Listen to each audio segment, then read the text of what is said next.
Assalamualaikum warahmatullahi wabarakatuh. Perkenalkan, nama saya Rifki Fiharifana Aina Rafiq. Biasa dipanggil Rifki. Saya berasal dari Bojonegoro.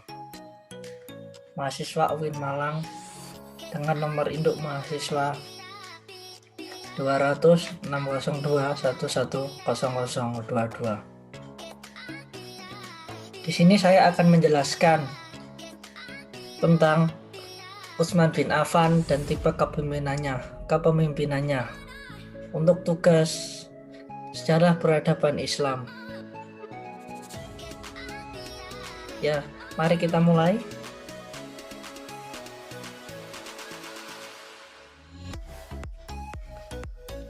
Khalifah Utsman bin Affan. Utsman bin Affan adalah sahabat Nabi Muhammad Rasulullah SAW yang merupakan Khalifah Rasyid yang ketiga, yang mungkin generasi ketiga. Nama lengkapnya ialah Utsman bin Affan bin Abdul Ash bin Umayyah bin Abdul Syash bin Abdi Al-Manaf bin Khushi. Berasal dari Bani Umayyah. Lahir pada tahun kelima dari kelahiran Rasulullah SAW. Tapi ada yang mengatakan dia lahir pada tahun ke-6 sesudah tahun gajah, yang berarti tahun ke-6 setelah adanya penyerangan terhadap Ka'bah. Pada saat itu yang dipimpin oleh Nabi kita Muhammad Rasulullah SAW. Nama panggilannya ialah Abdullah dengan gelar Zurairiyah yang mempunyai dua cahaya, yang berarti Utsman bin Affan memiliki gelar yang berarti mempunyai dua cahaya yang langsung diberikan oleh Nabi kita Muhammad Rasulullah SAW. Sebab apa digelari Zurairiyah? Karena Rasulullah menikahkan kedua putrinya pada Utsman, yaitu putri Rasulullah bernama Ruqayyah dan Ummu Kulsum. Ketika Ummu Kulsum wafat, Rasulullah berkata, "Sekiranya kami punya anak perempuan yang ketiga, niscaya aku nikahkan denganmu." Berarti anak Rasulullah yang ketiga akan dinikahkan lagi dengan Utsman.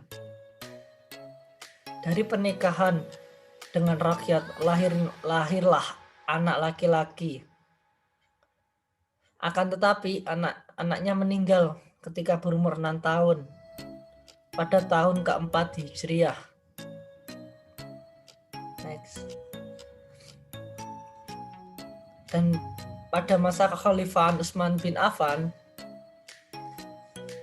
Affan diangkat menjadi khalifah atas dasar musyawarah dan keputusan sidang panitia ke-6 yang anggotanya dipilih oleh Khalifah Umar bin Khattab sebelum Khalifah Umar bin Khattab wafat. Keenam anggota panitia itu ialah Ali bin Abi Thalib, Utsman bin Affan, Abdurrahman bin Auf, Sa'ad bin Abi Waqqas, Zubair bin Awam, dan Takhlab bin Ubaidillah. Utsman bin Affan menjadi khalifah ketiga dan tertua pada saat diangkat. Ia telah berusia 70 tahun. Tetapi Utsman bin Affan mampu membawa negaranya menjadi negara yang maju dan berkembang, dan masih sangat mampu. Pada masa pemerintahan Khalifah Utsman bin Affan, wilayah Islam yang mula-mulanya kecil, yang banyak dikuasai oleh kaum selain Islam, pada saat Utsman bin Affan memimpin, wilayah Islam semakin meluas, semakin menyebar. Contohnya, wilayah Azerbaijan berhasil ditaklukkan pasukan muslim di bawah pimpinan Said bin Ash dan Huzaifa bin Yaman yang telah dipilih oleh Utsman bin Affan untuk menjadi pemimpin. Selain itu, wilayah Islam juga mencapai Afrika, Sirkus, hingga ke Konstantinopel.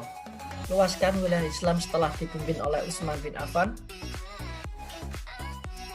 Disitulah keunggulan Utsman bin Affan yang mampu memperluas wilayah Islam di seluruh penjuru dunia. Tetapi juga ada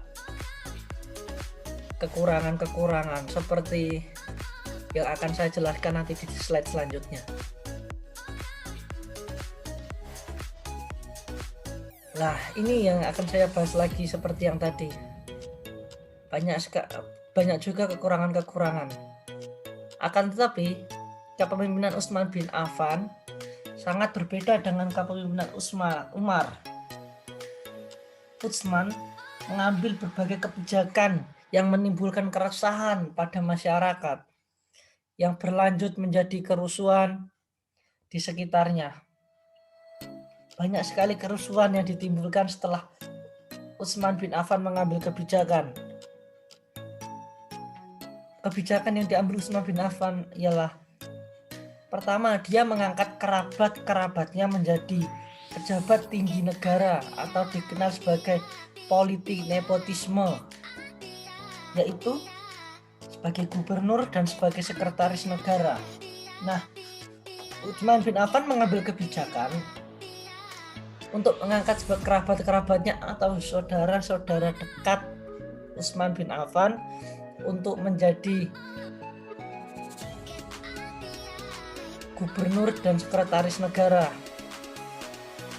Entah mungkin apa dari maksudnya, tetapi mungkin sisi positifnya Utsman bin Affan akan lebih mudah untuk berkomunikasi dengan saudara-saudara atau kerabatnya tersebut. Tetapi di satu sisi menyebabkan banyaknya keresahan masyarakat yang berkelanjutan dan menjadinya kerusuhan di sekitar yang tidak terhingga dan tidak terhentikan.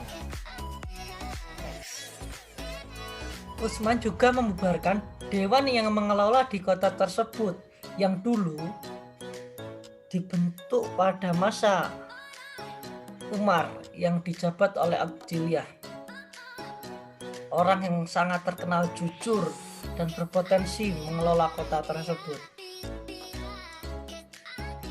Akan tetapi, entah kenapa sekarang diturunkan akibat orang yang dahulunya mendapat gaji dari negara sekarang tidak dapat lagi, dan menyebabkan minimnya penghasilan karena kurangnya lapangan pekerjaan di wilayah tersebut. Banyak kebijakan Utsman yang membuat orang-orang kehilangan pekerjaannya. Seperti tadi, mengangkat kerabat-kerabatnya menjadi pejabat negara, politik negara, yang membuat orang-orang yang dahulu mendapatkan gaji dari negara sekarang tidak mendapatkan gaji.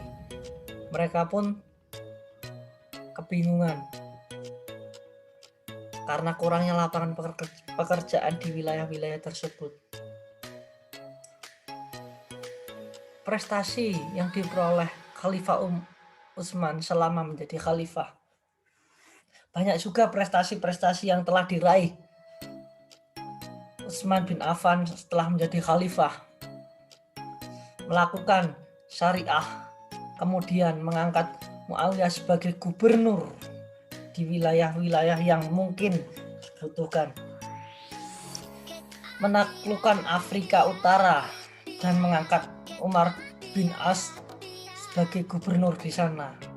Setelah Umar bisa menguasai wilayah Afrika Utara tepatnya, dan mengangkat Amr bin Affan untuk menjadi gubernur di sana karena di sana tidak ada yang memimpin. menaklukkan Furs dan Nafs di Iran. Iran pun mulai ditaklukkan oleh masa kepemimpinannya Utsman. Memperluas Masjid Nabawi, Madinah, dan Masjidil Haram, Mekah. Masjid-masjid di wilayah Mekah, di Nabawi, di Madinah mulai diperluas pada masa kepemimpinan Utsman bin Affan. Membukukan dan meresmikan mushaf yang disebut dengan mushaf Utsmani, yang sekarang disebut dengan mushaf Utsmani, yaitu kitab suci Al-Quran yang dipakai oleh seluruh umat Islam di seluruh dunia sekarang ini.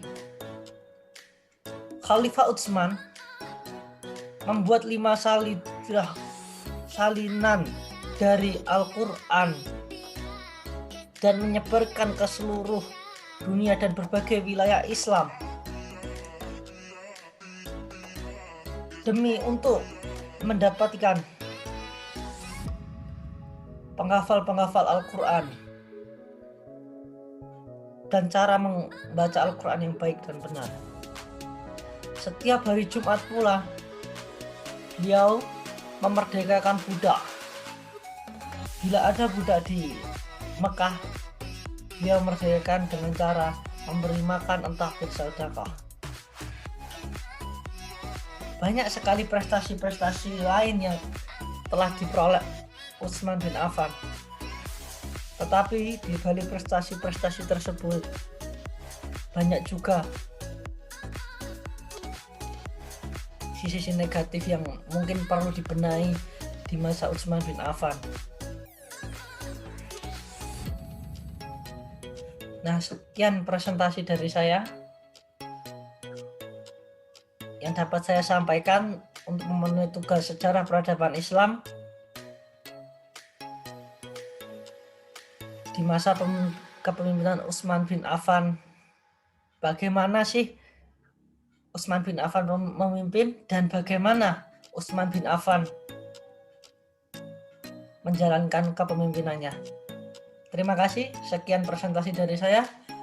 Akhirul kalam, wassalamualaikum warahmatullahi wabarakatuh.